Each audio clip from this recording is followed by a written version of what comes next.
A standard galactic cycle passed. The galaxy existed in a state of tense, unprecedented quiet. It was called by many names: the human peace, the silent dictate, the great calm. On the surface, it was a golden age. Trade flourished without fear of piracy. Disputes were settled with words and data, not weapons. The shadow of war, which had darkened countless worlds for millennia, had receded, but it was a shadow replaced by a silhouette, the silhouette of Earth, watching. Chol had chosen to stay. He was now the Ilaran ambassador to Terra, though the role was unlike any other in history. He was less a diplomat and more a translator, helping the galaxy understand the Sentinels and helping the Sentinels remember the galaxy's fear. He lived in a small dwelling near Minji's apartment.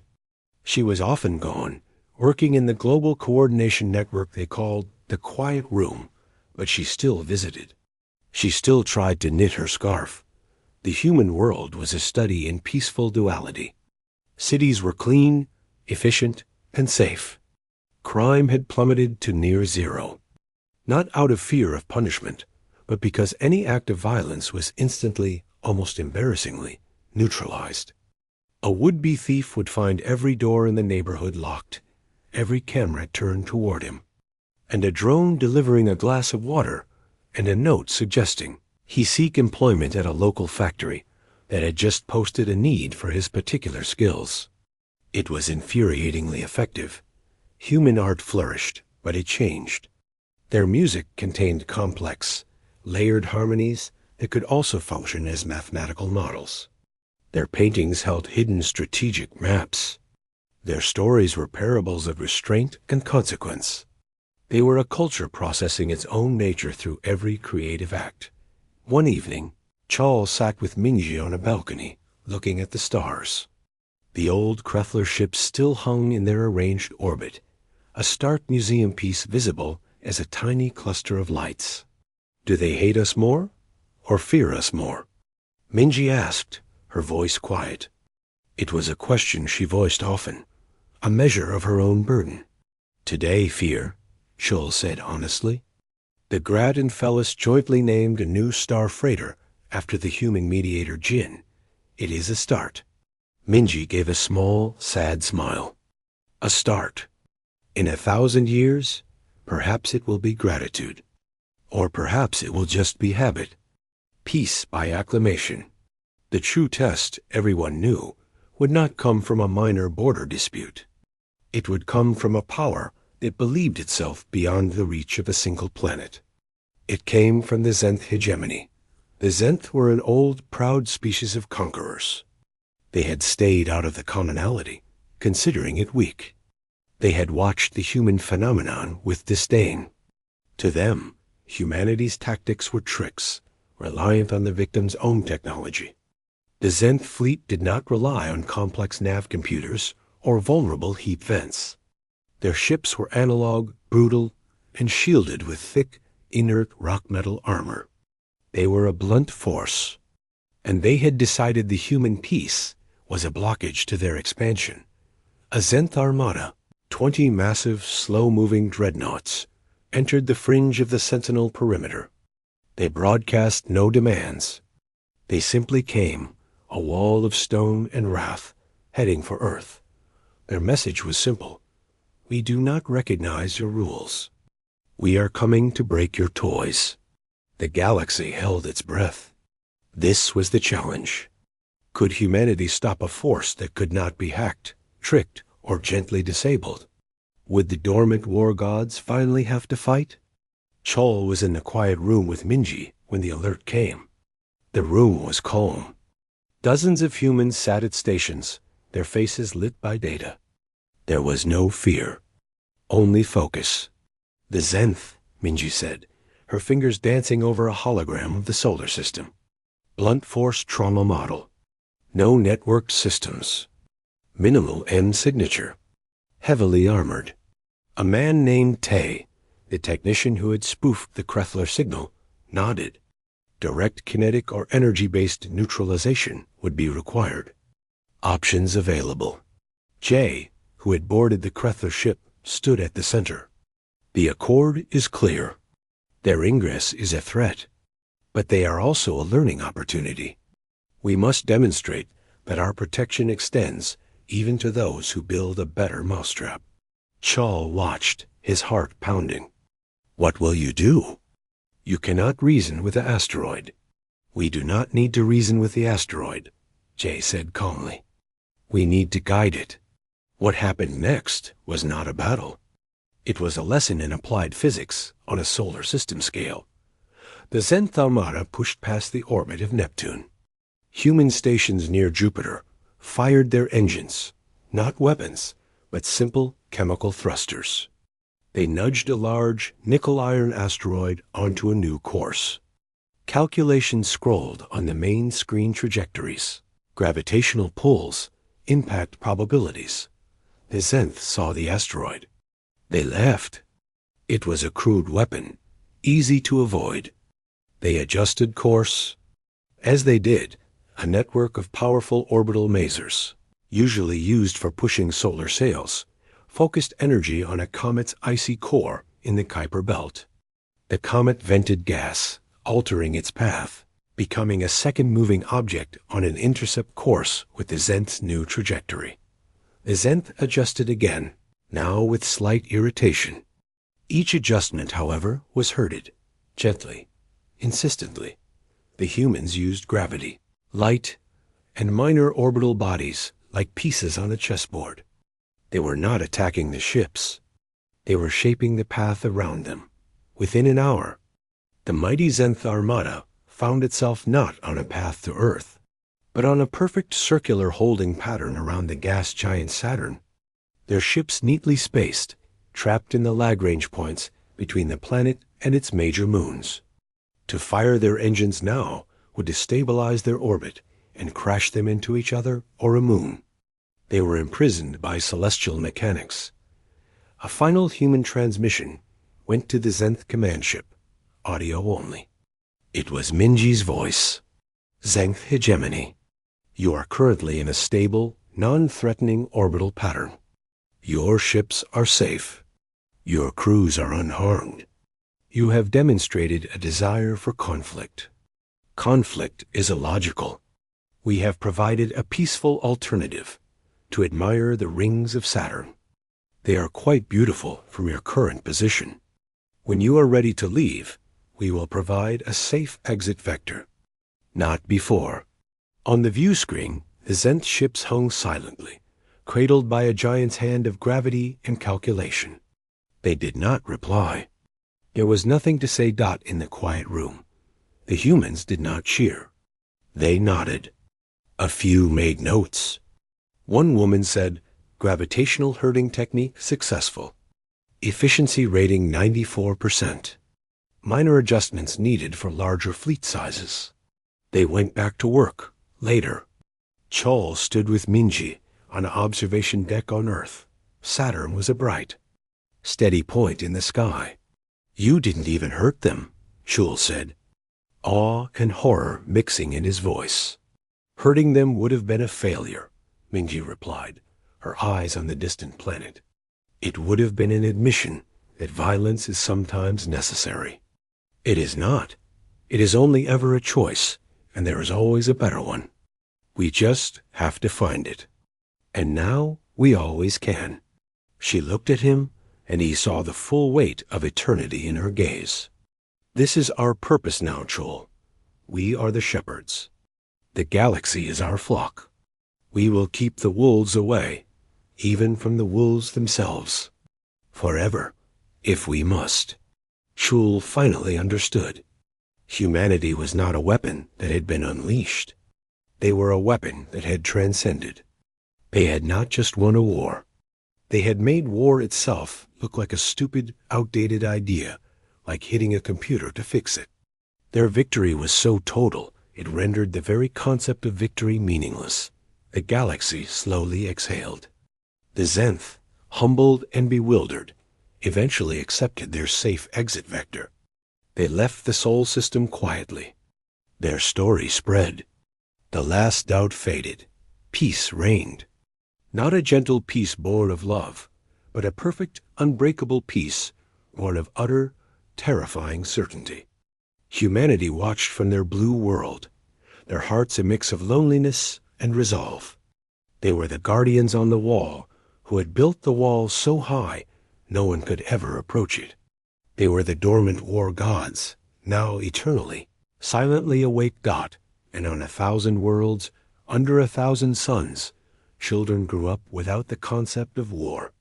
They learned of it only as a strange, sad thing from history, like a plague that had been cured. The cure's name was humanity.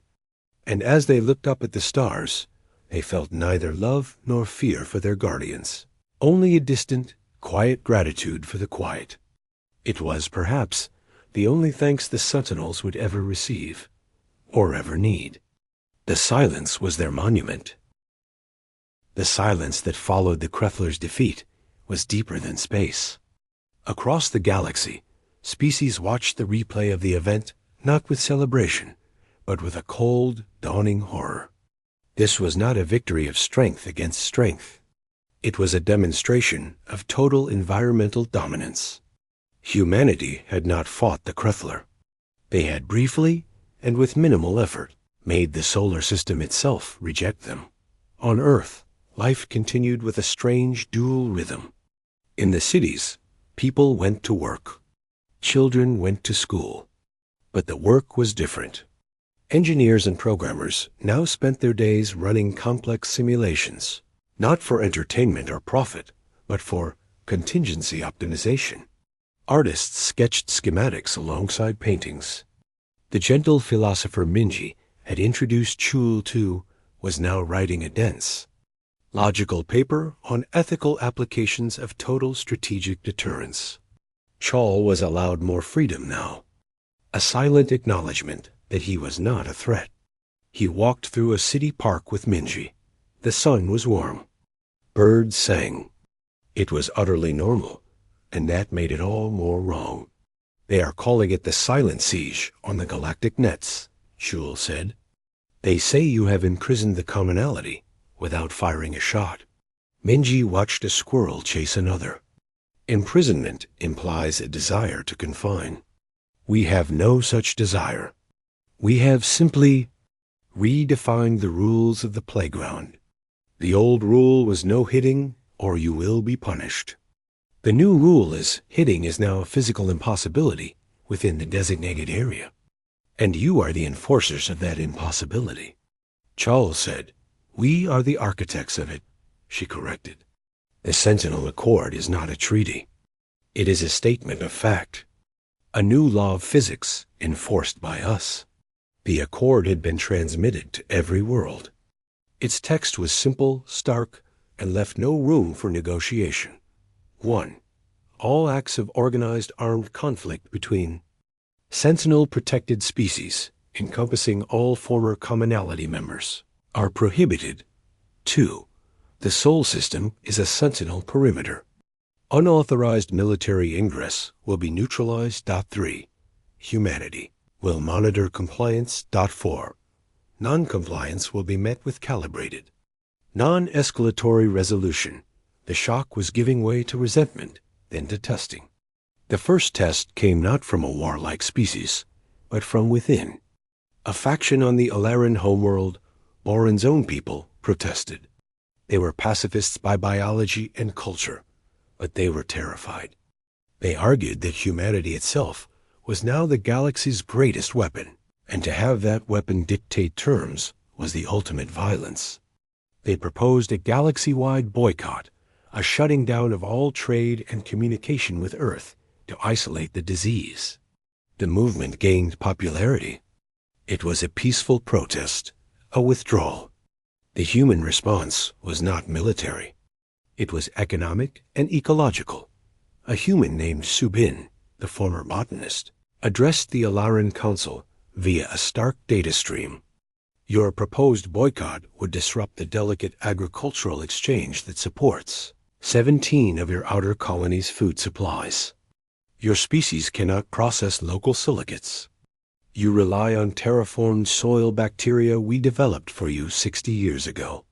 Without replenishment, Your colony ecosystems will collapse in 18 months. This is not a threat. It is a prediction of your own actions. She displayed a flowchart. It was not a weapon schematic. It was a famine prediction model, breathtakingly precise and horrifyingly neutral. If you proceed, we will not stop you. We will simply watch the consequences of your own choice. Or we can provide the necessary sustainment. The choice remains yours. The Sentinel Accord does not control your choices. It only controls the violence that might stem from them. The boycott movement dissolved overnight. The lesson was learned. Humanity did not need to attack. They simply understood the connectedness of all things supply chains, ecosystems, social pressures, and could see exactly which thread to gently pull to unravel a threat. Their power was not in destruction, but in profound, unchallengeable understanding. The second test was more direct. In a remote star system, two minor species, the Grat and the Phallus, had a long-standing border dispute. With the commonality's peacekeeping forces psychologically paralyzed by the human phenomenon, the Grat saw a chance. They mobilized their fleet to seize the contested asteroid belt. The mobilization was detected by human monitoring post stations that were once deep space observatories. A warning was sent to both governments, repeating Accord Rule 1. The Grat commander, a bold and proud individual, scoffed. What will the humans do? They are half a galaxy away. As the Grat fleet entered the asteroid belt, every ship's navigation system received a new priority override course plot. It was not a hostile hack. It was a better course. A message accompanied it. Suggested navigation path reduces engine wear by 7% and avoids micro debris cluster delta. Your current course is inefficient. The Grat commander ignored it. An hour later, his lead ship's engines mysteriously went into a perfectly controlled safety shutdown. Diagnostics indicated a sudden, inexplicable calibration error in the fuel mix regulators. The other ships followed, one by one, until the entire fleet was drifting, powerless, just inside the contested zone. They were sitting ducks for the Phallus, who now, terrified of breaking the accord themselves, did nothing. A human mediator, a former comedian named Jin, appeared on a shared feed. His face was kind, but his eyes were the same calm pools as all the others. The Sentinel Accord prohibits conflict. It does not prohibit possession. Since both parties desire the resources of this belt, and since conflict is suboptimal, a solution is required. He proceeded to lay out a detailed, perfectly equitable plan for shared mining operations, with a rotating schedule and a joint security force armed with non-lethal, ship-disabling tools of human design. It was so fair, so efficient, that to refuse would make the Grat look not strong, but foolish and greedy. They accepted, humiliated, and bewildered. Chul watched these events with Minji in a quiet observation lounge. You don't stop wars, he realized aloud. You make them silly. You make them the least logical option. Yes, Minji said. Violence is almost always a failure of imagination, or logistics, or both. We are simply correcting the failure before it happens. The Grat did not need the asteroids to win. They needed them for economic stability. We provided a better path to stability.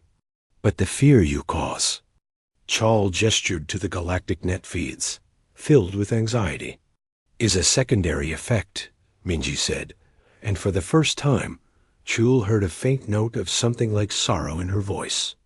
We did not ask for this role, but we are uniquely qualified for it. We remember the taste of ashes too well to let any other species breathe them, even if they hate us for it.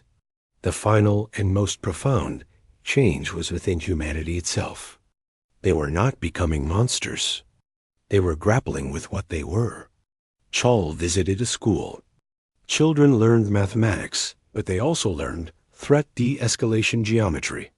They studied literature, but also xenocultural fracture point analysis. It was not education for war. It was education for a perpetual, burdensome peacekeeping duty they never wanted. He found Minji one evening in her old apartment, surrounded by her things, books of poetry, vinyl records, a half-knitted scarf. She was staring at a painting on the wall, a beautiful landscape. "The quiet is the hardest part," she said softly, without turning. "The noise in our heads, the old fear, the anger. It's gone. Replaced by this clear, cold river of options. Every problem looks like a lock, and every lock has a key we can see. It is a relief, and it is the loneliest feeling in the universe." She turned to him, and the full weight of it was in her eyes. "We saved the Grat and the Fellas from a war today, Chol. We saved thousands of lives, and they will never thank us. They will only fear us. We have become the parents of the galaxy, making the children play nice. And everyone hates their parents a little." Outside, the stars shone. Around some of those stars, species slept more soundly, knowing war was now obsolete. Around others, leaders schemed futilely, trying to find a crack in humanity's perfect, peaceful armor. And on Earth, the dormant war gods watched over it all, their hearts heavy with a peace they had never desired, but could now never put down.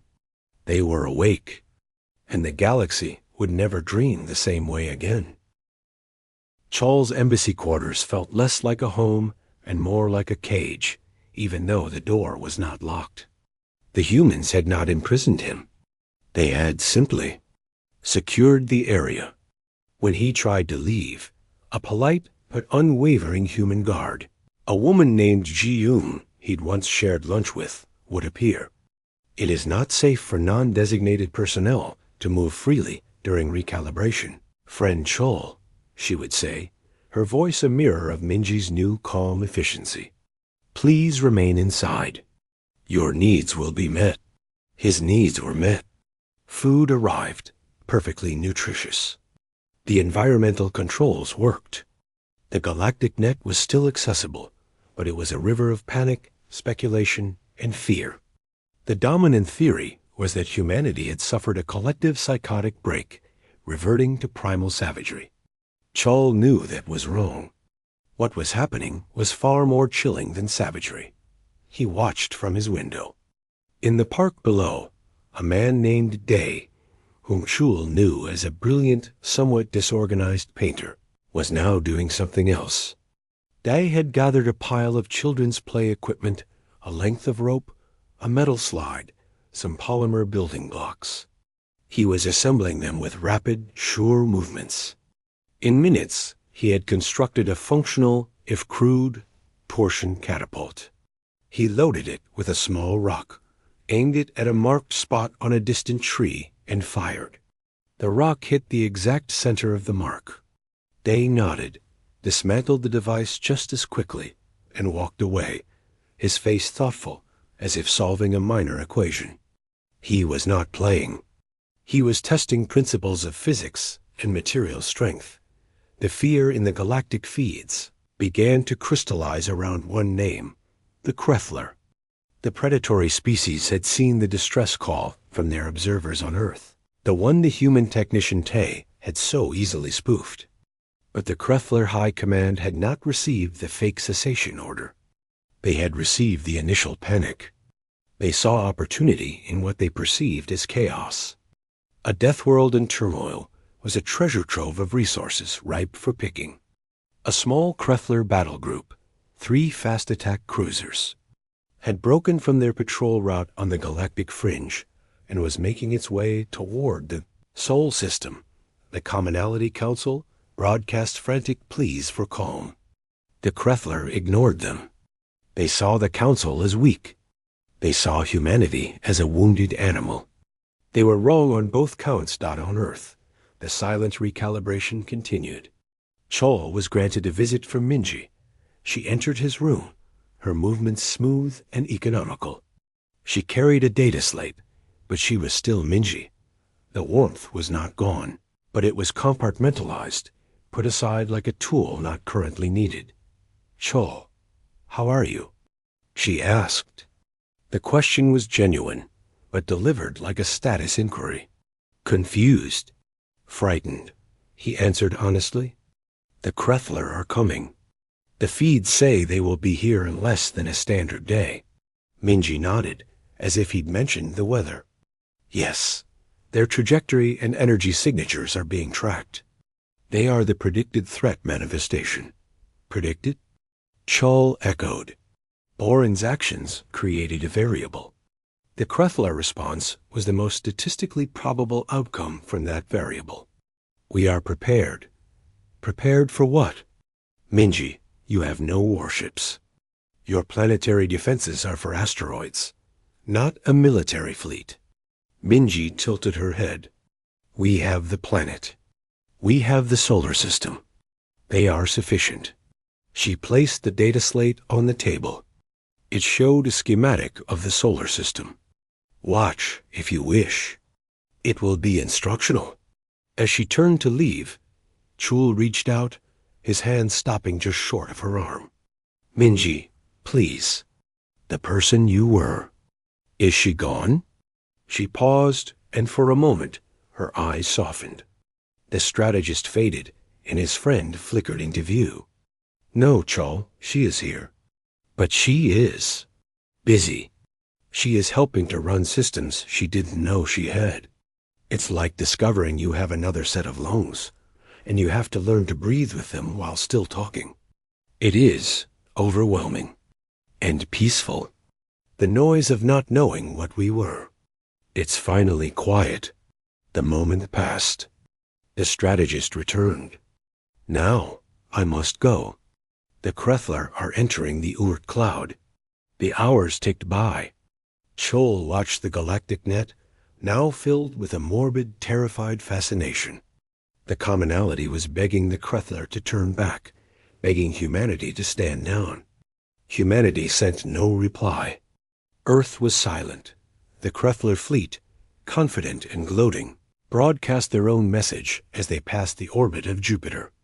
"People of Terra 7, you are in violation of commonality stability. Surrender your planetary governance and resource controls to the Krethler Protectorate, or be pacified." A full minute of static followed. Then a single tight beam transmission came from Earth, directed solely at the lead Krethler ship. It was audio only. A man's voice Chul recognized as Jay's. It was calm, clean, and devoid of any emotion at all. "Unsanctioned ingress into Sentinel perimeter. You are designated threat. Stand by for resolution." The Krethler commander laughed, a harsh clicking sound he made sure to transmit. "Resolution? You have no resolution. You have dirt and dreams." The human response was not a transmission. It was an action. Chol's data slate, still linked to Minji's feed, lit up. It showed the Krethler ships as bright red icons. Then blue lines appeared from all around them, from Earth, from its moon, from orbital stations, even from a research probe near Mars. These were not weapon locks. They were control signals. What happened next was not an explosion. It was a series of quiet, terrible corrections. The communication array on Earth's moon, usually used for deep space astronomy, pulsed. It sent a focused burst of data not at the ships, but at the large asteroid field the Krethler were using as sensor cover. The burst contained a specific resonance frequency. The metallic-rich asteroids began to vibrate, their subtle magnetic fields amplifying and shifting. To the Krethler sensors, their three ships were suddenly surrounded by 1,000 ghost signals. A blinding electronic fog dot disoriented. The Krethler commander ordered a retreat to clear space. As his ships turned, the heavy-lift orbital tugs used for constructing space stations fired their engines. They were not aimed at the ships. They pushed several large, defunct satellites and a derelict fuel tank into precise orbital paths. The calculated debris formed a shifting, impassable net in the exact retreat path the Krethler navigation computers had chosen as optimal. Trapped and blind, the Krethler panicked. They raised their shields and powered their plasma cannons, aiming at the largest debris. As their weapons charged, drawing massive power, a network of solar energy satellites focused beams of pure, intense heat onto specific, tiny points on each Krethler ship's hull points. The human systems had identified as thermal dispersion vents. The vents overloaded. The ship's internal heat spiked. Emergency systems kicked in, triggering an automatic full shutdown of all weapon systems to prevent a core meltdown. In under a minute, the Krethler battle group was blind, trapped, disarmed, and overheating. Drifting helplessly. Then, a single small human shuttle, unarmed, left Earth's atmosphere. It docked with the lead Krethler ship. The feed showed Jay, in a simple flight suit, entering the Krethler bridge. The commander, snarling and furious, reached for a sidearm. Jay moved, a motion too fast to follow. There was a soft click. The commander's arm was gently, painlessly, but immovably pinned against the console by a thin polymer restraint that had been a clip on Jay's datapad. Jay had not made an aggressive move. He had simply applied a lock. Jay spoke, his words broadcast now to the whole galaxy. The Sentinel perimeter is now in effect. Your conflict model is outdated. You are not fighting warriors. You are a tactical error we are correcting. No lives need be lost. Power down your engines completely. You will be towed to a stable orbit for collection by the commonality. He turned to leave, then paused, looking at the stunned Krethler crew. This was not a battle. It was a demonstration. A warning. Tell your species. Tell everyone. No warfare upon any Sentinel-protected species. This includes all in the commonality. Your aggression is now our logistical problem. Cease. The transmission ended. The silence that followed across the galaxy was absolute. The three mighty warships of the Krethler floated silently, dead in the water, defeated not by a superior force, but by a planet and its infrastructure being used with a godlike, terrifying creativity. Scholl sank into his chair, trembling. He had not seen a war. He had seen a surgical procedure performed on a solar system scale. The humans had not fought with passion. They had fought with the calm, dismissive efficiency of a programmer deleting a bug dot in the quiet of his room. The door opened. It was Boron. He looked broken, his pride shattered, his injured hand wrapped. He had seen everything. They used garbage and radio waves. Boron whispered, his voice hollow. They turned a weather network into a weapon. They didn't even have to try. Scholl looked at the broken bureaucrat. You wanted to cure them of violence, he said softly. But they were never sick. They were containing it, for everyone else's sake. And you broke the container. On the screen, the view shifted back to Earth. It looked peaceful, blue and green and white. But Scholl now saw it for what it was, not a world, a fortress. A sleeping, dormant war god, now fully, terrifyingly awake. And its first act had not been conquest. It had been the quiet, absolute enforcement of a new, simple rule. Peace or else. For a long moment, there was only the sound of the wind across the plain and the faint, dying hum of the shattered beacon. The air felt charged thick. The humans stood completely still, their eyes vacant, as if listening to a distant sound only they could hear. Minji blinked slowly, the terrifying clarity in her gaze softening for a second into confusion, then hardening again into something sharp and focused. Then, chaos erupted among the aliens. The Alara delegation huddled together, their long limbs trembling. The reptilian Krethler observers hissed, hands going to their sidearms. Oren clutched his burned hand, his face a mask of pain and dawning incomprehensible fear. "What is this? What have they done to the beacon?" he demanded, his voice shrill. Chol didn't listen. He was watching Minji. He saw her look down at her own hands, turning them over slowly. It wasn't the curious look of a philosopher. It was the cold, efficient assessment of a mechanic checking tools. Her fingers flexed, and she stared at the lines of her palm, as if reading a complex schematic. "Minji?" Chul's voice was a whisper. Her head snapped toward him. The movement was too fast, too precise. "Chol, friend designate," she said. Her voice was Minji's, but the tone was different. It was flat, devoid of its usual musical warmth, every word chosen for maximum data transfer with minimum effort. "Do not be alarmed. Systemic recalibration is in progress." Around them, other humans were exhibiting similar changes. A human engineer named Juan knelt by a piece of the broken beacon, not in despair, but in analysis. His eyes scanned the fractured crystal matrix, his fingers tracing the break lines. He spoke, not to anyone, but as if reporting. "Structural failure indicates reverse psychic cascade. Origin: external forced memory extraction. Barrier integrity compromised. Permanent." A human diplomat, Subin, who minutes before had been arguing for peace, was now staring at the Krethler sidearms. Her eyes tracked the weapons' shapes, the way they were held. Her lips moved silently.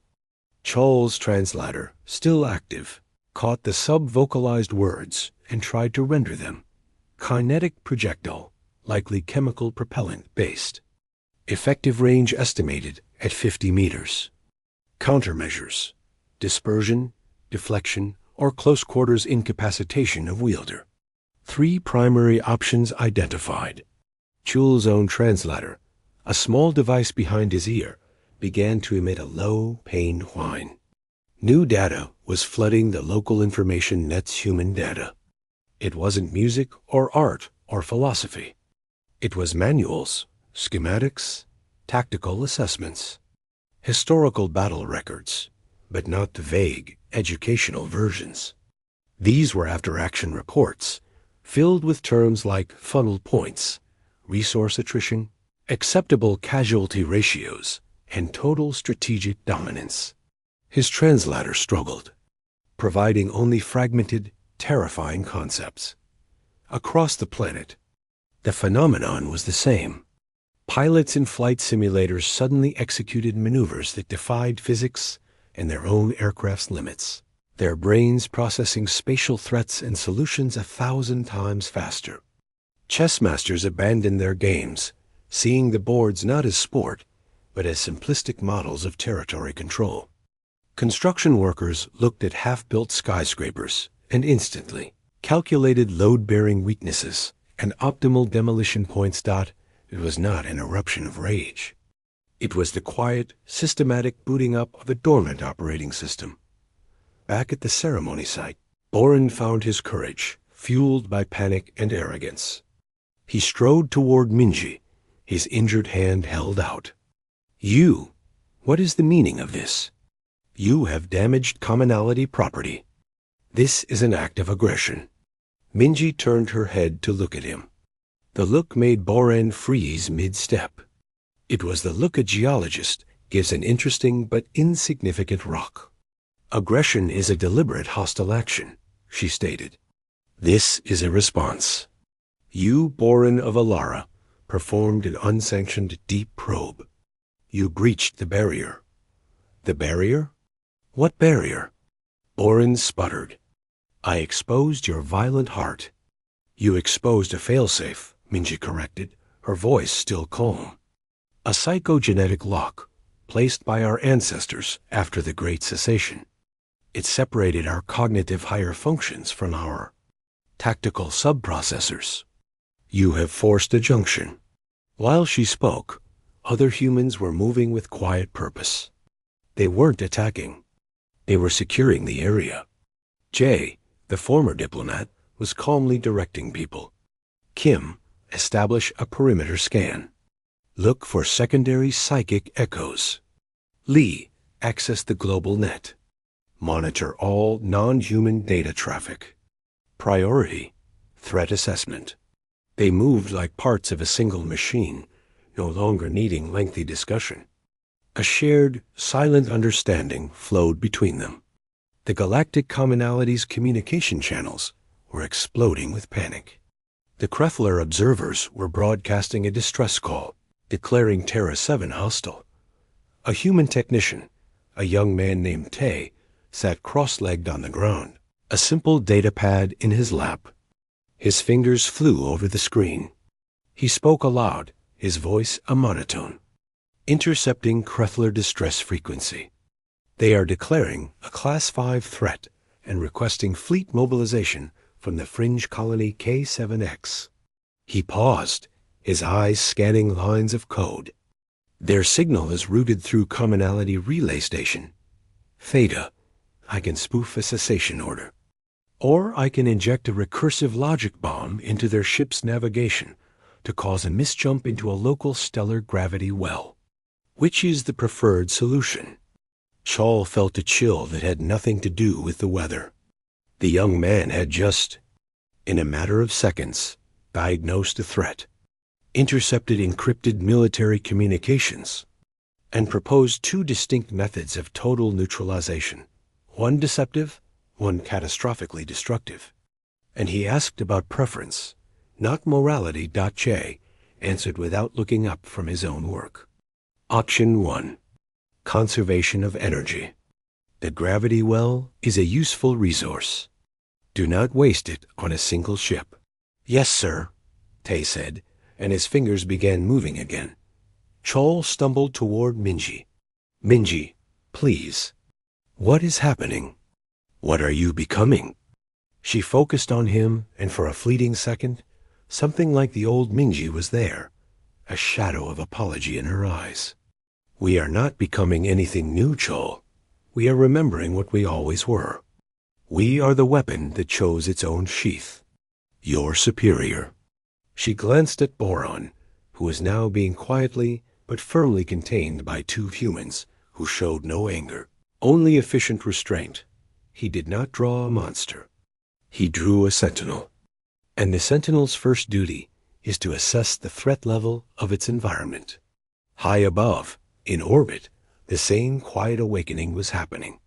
The humans' orbital platforms' communication arrays, weather satellites, science stations were being repurposed. Their simple targeting systems, designed for tracking asteroids, were being recalibrated. Their power outputs were being redirected. It was not a militarization. It was a realignment. Tools were being shifted from one purpose to their more fundamental, more lethal purpose. Across the galaxy, the Commonality Council watched in stunned silence. The feed from Terra 7 showed not riots, not declarations of war, but a terrifying, hyper-efficient quiet. The humans were not shouting. They were analyzing. They were calculating. Then, the first formal communication from the awakened Earth came. It was not a video. It was a pure data packet, tight-beamed to the Commonality's central hub. It contained no diplomatic language. It was a single, stark document. At the top were two words, threat assessment. Below, it listed every species in the Commonality, including the Alara. Next to each name was a rapidly scrolling list of military capabilities, economic weaknesses, social fracture points, and planetary vulnerabilities. Next to the Kreffler, it simply flashed. Active hostility probable. At the bottom of the document was a line of text, clean and simple. Stand by for Sentinel Protocol. Awaiting threat manifestation for calibrated response. Do not interfere.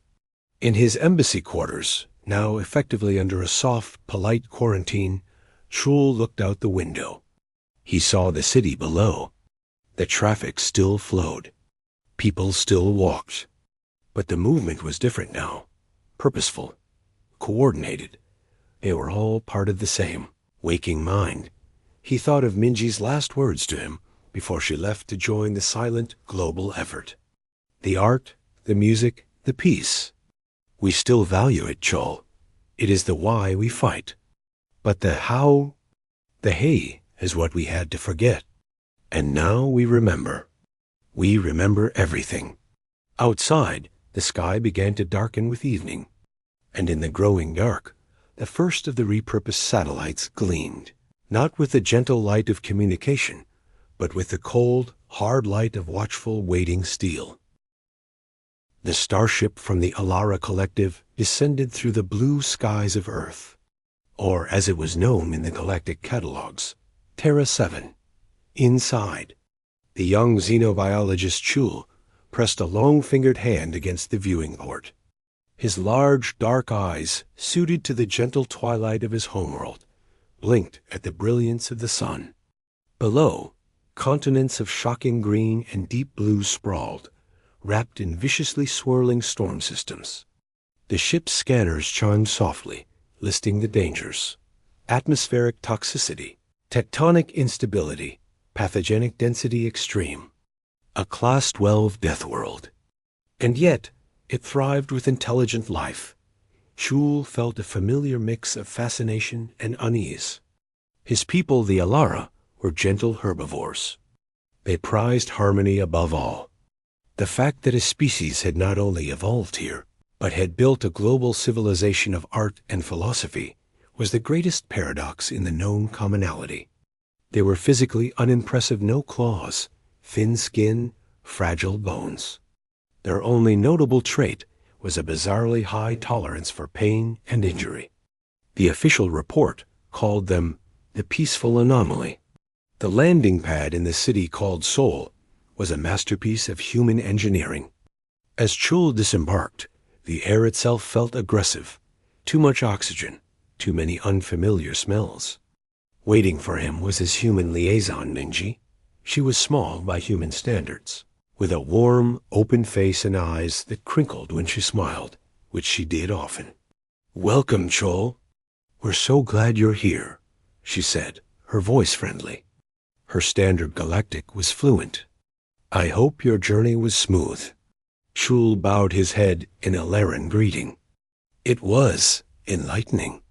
Your world is very vibrant," Minji laughed, a pleasant sound. "That's one word for it. Come, let me show you to your quarters. We have a busy schedule. I'm to help you understand us." Over the next few weeks, Chul settled into a routine. Minji was a perfect guide, showing him human museums, universities, and cultural centers. He saw their magnificent art, heard their complex music, and tasted their bewildering variety of foods. The humans were gracious, curious, and seemed genuinely dedicated to peace. They had no unified planetary government, but their many nations cooperated through something called the United Nations, which had successfully overseen an era of global peace for over a century. But the inconsistencies gnawed at Chul. In a museum of ancient history, he stood before a case holding a suit of steel armor, the metal etched with beautiful but deadly patterns. Next to it was a sword, its edge still seeming sharp after 1,000 years. "This was from a period we call the Joseon Dynasty," Minji explained. "The craftsmanship is beautiful, isn't it?" "It is designed for conflict," Chul observed quietly. "Yes," Minji said, her smile fading slightly. "Our history has a lot of that. But it's history. We study it so we don't repeat it." Later, in a digital archive, Chol found references to something called World War II and a weapon called Little Boy. The description was clinical, but the numbers, the casualties, the sheer scale of destruction were staggering. He asked Minji about it, that her face grew solemn. "A dark time. We nearly destroyed ourselves. That was the last great war. After that, we decided it had to stop. We put all that behind us." "Behind you?" Chol asked. "Such a capacity does not simply vanish." "It does if you choose to make it vanish," Minji said, her tone firm but kind. We evolved. We matured. Chol wasn't so sure. He noted how human children played games of capture, of strategy, of good versus evil. He saw the popularity of their entertainment, films about heroic soldiers, video games of tactical warfare, books about historical generals. It was all framed as fiction or remembrance, but the fascination was pervasive. It was like looking at a powerful engine that was kept idling, forever on the verge of moving, but never allowed to. His superior, Boron, arrived from the Alara Collective a month later. Where Chol was curious, Boron was condescending. He was a senior bureaucrat, his hide a pattern of seniority marks, his manner dismissive. Primitive, Boron declared, after a tour of a historical war memorial. A classic Death World trait, unchecked aggression. The fact that they've managed a temporary peace is a credit to our influence in the commonality. Chol hesitated. Respectfully, Senior Boron, their peace seems self-generated. Their cultural output is predominantly nonviolent now. They are model members? Model members? Boron scoffed, his voice a low hum. Chol, you are a scientist. Look at the data. Their biology is saturated with stress hormones designed for fight or flight. Their neural architecture has whole sectors devoted to spatial threat assessment and tactical prediction. They are not peaceful beings. They are dormant predators. The commonality's stability relies on true peace, not a dormant one. Boron had come with a mission. The Galactic Harmony Initiative had approved the installation of a beacon on Terra 7. It was a monumental device, designed to emit a subtle, pervasive field of psychic energy that reinforced peaceful neural pathways and gently suppressed aggressive impulses. It had been used on 3 other species in historical times with great success. To Boron, it was the final, necessary step to cure humanity of its latent disease. Minji and her human colleagues were alarmed. A council was assembled. Chol attended with Boron. The beacon is unnecessary, argued a human diplomat named Jay. We have had global peace for generations. This violates our planetary sovereignty. Your sovereignty is respected, Boron replied, his tone dripping with paternalistic authority. This is a gift, a safeguard. Your violent nature is a relic, a dormant virus in your system. The beacon is the cure. It will ensure you never backslide into the barbarism of your past. The room grew tense. Minji spoke, her voice calm but strained. Senior Boron, you speak of our nature. You study our past, but you do not understand our present. We are not barbarians waiting to happen. We made a choice. And choices can be unmade, Boron said flatly. The installation will proceed. The activation ceremony is in 1 week. The humans were outraged, but the commonality's authority on developmental harmony was clear. They had no legal ground to refuse without severing ties, a move that would isolate them. Reluctantly, they agreed to cooperate under protest. In the days leading up to the ceremony, Chul's unease turned to dread. He walked with Minji through a quiet park. She was silent, watching children play on a climbing frame that looked to Chul like a miniature siege engine. He is wrong, you know, Chul said softly. I know, Minji whispered. But it's more than that, Chul. It's a feeling. Like he's poking at something with a stick, something big and dark, and sleeping under a thin layer of ice. And he doesn't want to listen when we tell him to stop. The day of the ceremony arrived at the beacon site, a vast plain now housing the sleek, silver spire of the device.